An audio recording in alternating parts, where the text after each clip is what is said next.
S1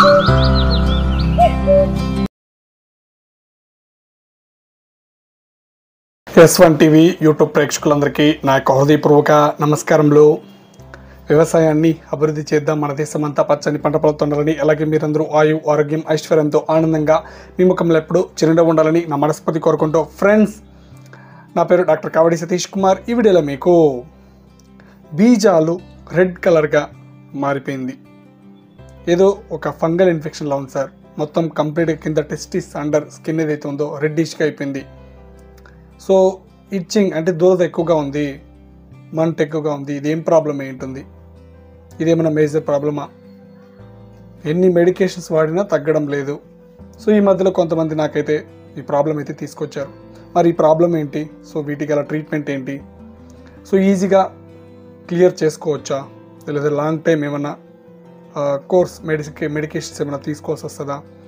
so డీటెయిల్గా క్లియర్గా మీకు అర్థమయ్యే విధంగా ఎక్స్ప్లెయిన్ చేస్తాను. ఫ్రెండ్స్, వీడియోని మన ఛానల్ని ఎవరైనా కొత్తగా విజిట్ చేసినట్లయితే కింద సబ్స్క్రైబ్ బటన్ ఉంది, సో క్లిక్ చేసుకోండి, సబ్స్క్రైబ్ చేసుకోండి. పక్కన బెల్ ఐకాన్ ఉంటుంది, క్లిక్ చేసుకొని యాక్టివేట్ చేసుకొని ఇకపోతే వీడియోని పూర్తిగా చూడండి, ట్రై చేయండి, అప్పుడు మీకు బాగా అర్థమవుతుంది. ఓకేనా? ఇంకా టాపిక్లోకి వెళ్ళినట్లయితే, బీజాలు ఎర్రగా ఉంది, ఏ ప్రాబ్లం అయి ఉంటుంది? స్లైడ్ షోలో పిక్ చేస్తాను, ఒకసారి చూడండి. సో ఈ ప్రాబ్లమ్నే RSS అంటారండి, రెడ్ స్క్రోటమ్ సిండ్రోమ్ అంటారు. సో ఇప్పుడున్న జనరేషన్లో చాలామంది ఈ ప్రాబ్లం తోటి సఫర్ అవుతున్నారు. మోస్ట్లీ ఎక్కువ జెంట్స్ ఏదైతుందో 50 అబోవ్ ఇయర్స్ ఉన్న వాళ్ళు ఫేస్ చేస్తున్నారు, కొంతమందికి బిలో ఉన్న వాళ్ళు ఫేస్ చేస్తున్నారు, యంగర్ ఏజ్ ఉన్న వాళ్ళు కూడా కొంతవరకు ఫేస్ చేస్తున్నారండి. But rare case, but face చేస్తున్నారు 1 or 2 persons. సో ఈ ప్రాబ్లం అనేది ఎందుకు వస్తుంది?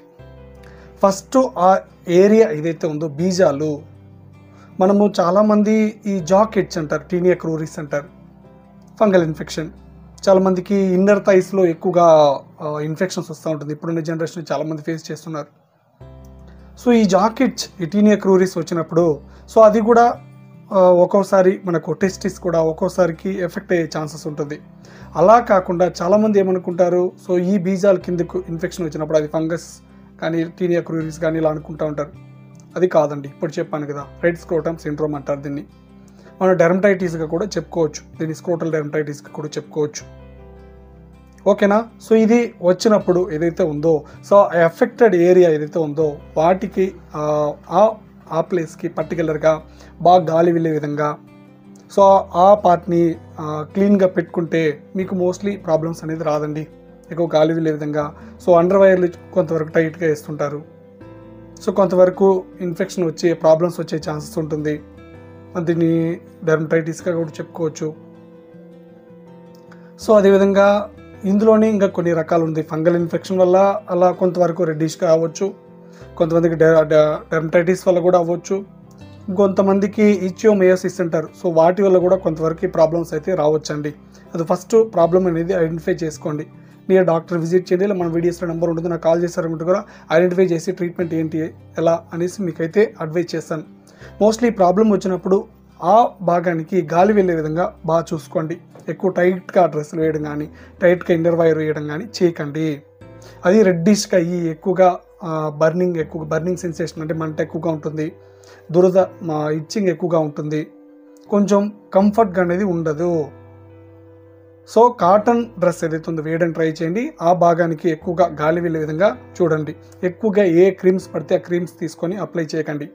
ఎందుకంటే కొంతమంది అడుగుతున్నారు, సార్ వీడియోస్లో మీరు మెడికేషన్స్ చెప్పొచ్చు కదా అనేసి. వీడియోస్లో మెడికేషన్ చెప్పి ప్రీవియస్ వీడియోలో ఒక పర్సన్ వాడి కొంతవరకు ప్రాబ్లం ఫేస్ చేశారు. సో అప్పటి నుంచి నేనైతే మెడిసిన్ చెప్పడం మానేస్తాను. సో ఫస్ట్ ప్రాబ్లం ఐడెంటిఫై చేసుకుని అయితే అడ్వైజ్ చేస్తాను, లేదా నీ డాక్టర్ని కూడా ఒకసారి కన్సల్ట్ చేయండి. దీన్ని RSS సిండ్రోమ్ అంటారు. ఇదేమైనా మేజర్ ఇష్యూనా, ప్రాబ్లమా అని మీకైతే డౌట్ అయితే రావచ్చు. ఇది పెద్దగా మేజర్ ఇష్యూ అయితే కాదు, సో ట్రీట్ చేసుకోవచ్చు. But A creams, A steroids అంటే క్రీమ్స్ కొన్ని ఉంటాయి కదా, ఇది ఏది పడితే అది అప్లై చేయకండి. ఓకేనా? సో కొంతమంది క్వశ్చన్ అయితే అడిగారు. సో వీడియోలో చెప్పింది మీకు అర్థమైంది అనుకుంటున్నాను. ఇంకా వీడియోలో ఏదైనా డౌట్ ఉంటే కమెంట్ సెక్షన్లో కమెంట్ చేయండి. సో నెక్స్ట్ వీడియోలో మీ ముందుకు మంచి టాపిక్ వచ్చేస్తాను. అందరికీ నమస్తే.